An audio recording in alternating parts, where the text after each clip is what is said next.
Dans la vidéo précédente, on a installé l'environnement Python sous une machine dotée d'un système d'exploitation Windows. Alors, pour les versions Linux, les systèmes d'exploitation Linux, évidemment, il y a beaucoup de distributions. Mais dans la plupart, Python est installé nativement par défaut, tout simplement parce que Linux, les distributions de Linux s'appuient sur du code Python. Donc, tout simplement, ici, l'environnement est déjà installé. Alors, au cas où il ne l'est pas ou vous voulez le mettre à jour, il suffit tout simplement de faire un clic droit et d'ouvrir un terminal. Donc dans ce terminal, déjà pour voir si Python est déjà installé dans votre distribution Linux, vous tapez Python 3. Alors attention, vous allez voir qu'il y a des petites différences sous les versions Mac, Linux et Windows. Là, on va être obligé d'indiquer la version Python et le 3. Sous Windows, on n'est pas obligé, mais en tout cas, on va prendre l'habitude de mettre Python 3.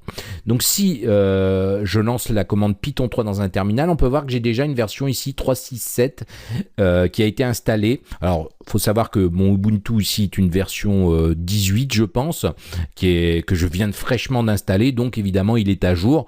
Et donc, on peut voir que j'ai déjà Python qui est installé, l'interpréteur Python, l'environnement Python est déjà installé sous ma distribution. Alors, au cas où, donc je vais quitter de la même manière que je l'ai fait précédemment sous Windows, je vais faire quitte avec une parenthèse ouvrante et fermante.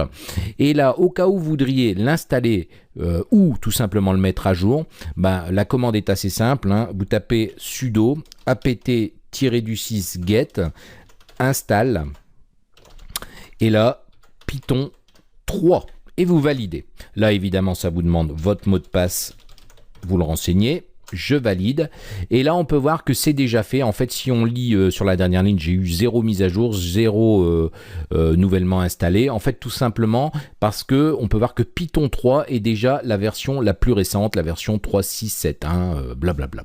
Donc vous pouvez voir que sous les environnements Linux, en fonction de votre distribution, soit ce sera installé, mais dans la plupart des cas, ça va être installé parce qu'encore une fois, Python, le code Python est utilisé par les distributions Linux.